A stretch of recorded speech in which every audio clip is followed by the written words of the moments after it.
भाई जो गुरु बचन पे डट गे रकट गे फंद 84 के। भाई जो गुरु बचन पे डट गे रकट गे फंद 84 के। कट गे फंद 84 के रकट गे फंद 84 के। भाई जो गुरु बचन पे डट गे रकट गे फंद 84 के। वस्तु मिली ठोड़ की ठोड़ मिट गई मन पापी की दौड़। वस्तु मिली ठोड़ की ठोड़ मिट गई मन पापी की दौड़। ये भरम मिटे मथुरा काशी के। भरम मिटे मथुरा काशी के। भाई जो गुरु बचन पे डट गे रकट गे फंद 84। तो यहाँ बीड़ी शराब मांस तंबाकू और किसी प्रकार का दहेज बकवाद सांग सिनेमा फिल्म ये बकवाद नहीं देखनी, ये मैच नहीं देखने आपने। अब क्योंकि जब हम साधु हो जाएंगे संत हो जाएंगे, जब हमने पता लग जाएगा कि देखा है कोई देखने की चीज है, ये ताश खेल रहे हैं ल मार बेगम हर में लेना नहीं देना क्यों मन में बकवाद चाहिए और सारा दिन सुबह से लेकर शाम तक लेप कर देखेंगे। और इसी तरह ये मैच क्रिकेट के मैच 3-3 दिन आंख पाड़े बैठे रहे, क्या मतलब है इसका?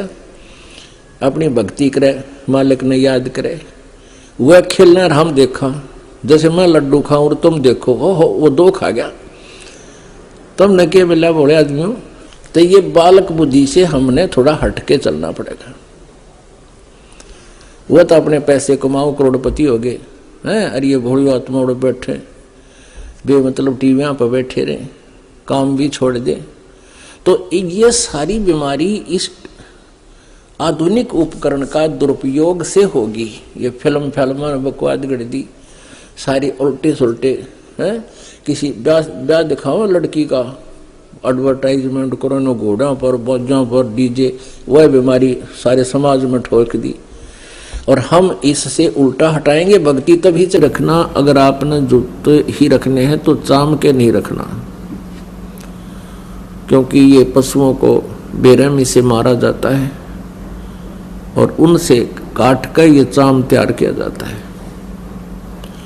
पहले पुराने समय में जो चर्मकार यानी चमार जो जूते बनाते थे वो जीवित पशु को नहीं मारते थे। पशु मर जाते थे, उनकी खाल उतार करके अपनी मेहनत से उसको फिर जूता बनाने योग्य तैयार कर लेते थे। अब वर्तमान की तरह एक एक व्यक्ति 6-6 जोड़ी जूते नहीं रखता था। एक जूता जोड़ी, वह भी कति टूट ले लित्र बन ले, उसके फिर थेगड़ी लवाए जाते थे और पहनते रहते थे। अब वर्तमान में तो बहुत जुल्म हो रहा है। भैंसों को, काटड़ों को, गौओं को बढ़िया चाम बनाने के लिए एक ऐसा केमिकल प्रयोग करते हैं, जीवित को भूखा रखते हैं, प्यासा रखते हैं, ताकि वो मांस समाप्त होकर के और चाम में समा जावे। और उसके जीवित के ऊपर ही वो फिर कहते हैं बहुत जबरदस्त गर्म पानी डाल देते हैं, वो फूल जावे और वो पशु बहुत बुरी तरह चिल्ला रहा होता है। फिर उनको काट दिया जाता गर्दन से और फिर वो बढ़िया जूते बनाए जाते हैं। तो पुण्यात्माओं, जिस दिन से इस दास को ये ज्ञान हुआ है चाम के जूते, चाम की बेल्ट उसी दिन से त्याग दी थी। ऐसे ही आप जी को चाहिए कि चाम प्रयोग ही करना बंद कर दो, फिर अपने आप इन जीवों की हिंसा बंद हो जाएगी। मांस खाना बंद कर दो, अपने आप सुधार होना शुरू हो जाएगा। ये बातें कहन सुन से नहीं, ये किसी तरीके से इनका अंत किया जा सकता है। आजकल और अन्य बहुत अच्छे ट्रैक्शन वगैरह के जूते आते हैं, उनको पहन लीजिए। और जैसे मिलिट्री वगैरह में है, वो सरकारी मामला है, गवर्नमेंट का है, वहां आपको दोष नहीं है। वो कैसे जूते पहनने को दे, प्राइवेट फिर आप वो नहीं पहनोगे केवल ड्यूटी के समय वो पहन सकते हो, उसके बाद अपना दूसरे सिंपल चप्पल पहन लो, चाहे हवाई चप्पल, ये भी बढ़िया है। हमने अपने पापों के जो सोर्स हैं उनको खत्म करना है और जो पुण्य के सोर्स हैं उनको बढ़ाना है। परमात्मा कहते हैं, जा दिन सतगुरु भेटियो वो दिन लेखे जान, बाकी समय गंवा दिया बिना गुरु के नाम। परमात्मा बताते हैं कि जिस दिन आप जी को पूर्ण संत से उपदेश प्राप्त हुआ, आपका वो जन्मदिन है, वो आपका हैप्पी बर्थडे है।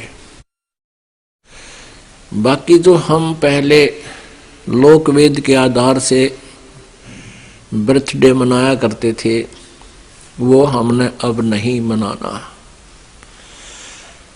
उसको हम खुद हैप्पी बर्थडे मानना है, वो तो बड़ा दुख था हमारे ऊपर, कैर टूटा, जन्म हुआ, ना जाने कितने कष्ट जीवन पर आवेंगे, कोई बच्चा हो गया तो मर जाएगा, कोई बचेगा ना बचे,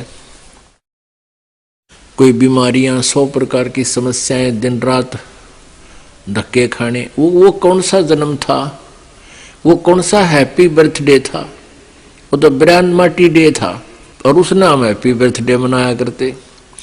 अब जिस दिन आप जी को उपदेश मिला वो नोट कर ले, आपका वो हैप्पी बर्थडे है। और 100 याद रखे भगवान कैसे प्राप्त हुआ वो दिन, जिस दिन आपकी शरण मिली मालिक।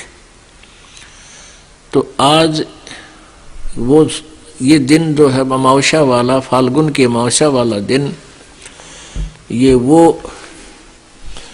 हैप्पी डे है जो जिस दिन इस दास का उद्धार हुआ।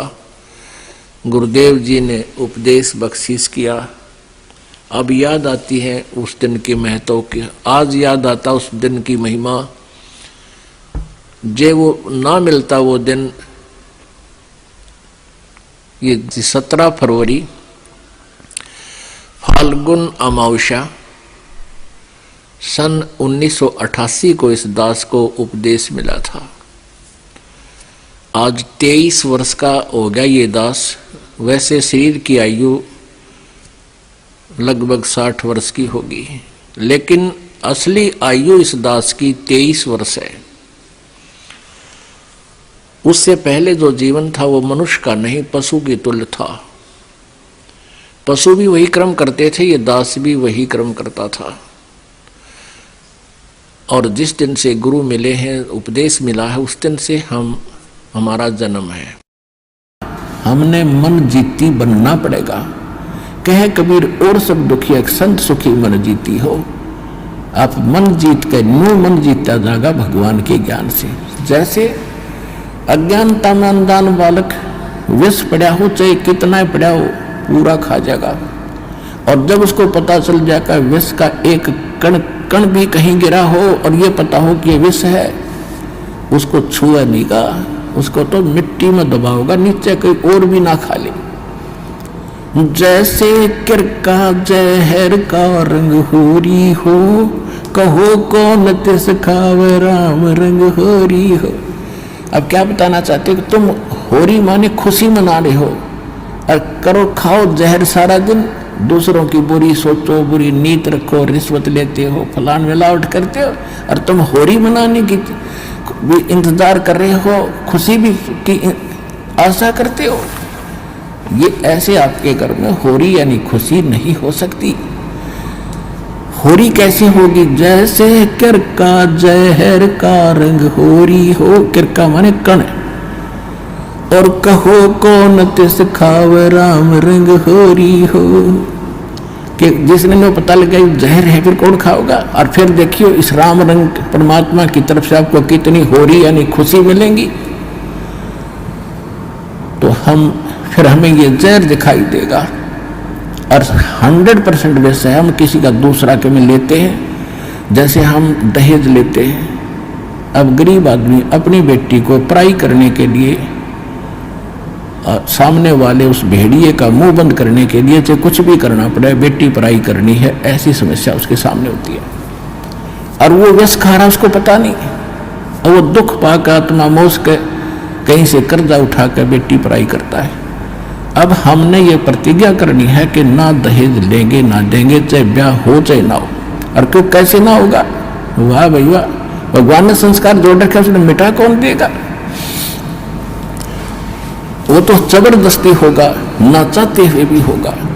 ये तो हम बकवाद करते हैं, सिर्फ इन पैसे वालों ने शुरू की थी, मायादारी मस्करों ने, और मीडियम स्तर के गरीब व्यक्ति तो बेमतलब उस परंपरा में पीछे जाते हैं। तो हमने ये नहीं करना है, क्योंकि ये फिर हमने देना पड़ेगा अगले जन्म में। तो हम ये संस्कार घटाएंगे बढ़ाएंगे नहीं। यदि भक्ति करनी है, नहीं तो वे करो जो तुमने कर रहे हो, थारी मौज है। फिर भक्ति और मोक्ष की इंतजार मत करिए, लेकिन मर्यादा भंग करके चलोगे तो मर्यादा में रहो, आप भी सुखी, आपके बच्चे भी सुखी, आपकी बेटी भी सुखी रहेगी, क्योंकि आप उसको भगवान से जोड़ दो। जब भगवान साथ होगा तो उसकी कमी किस चीज की रह जाएगी? जब निरंतर भक्ति सच्चे मन तक करेगी, वह लगन से रहेगी, मर्यादा में रहेगी, अगले कुल को भी सुधार देगी हमारी बेटी जा करके। उनको विवश होना पड़ेगा उसकी साधना को और उसकी नेचर को देख करके।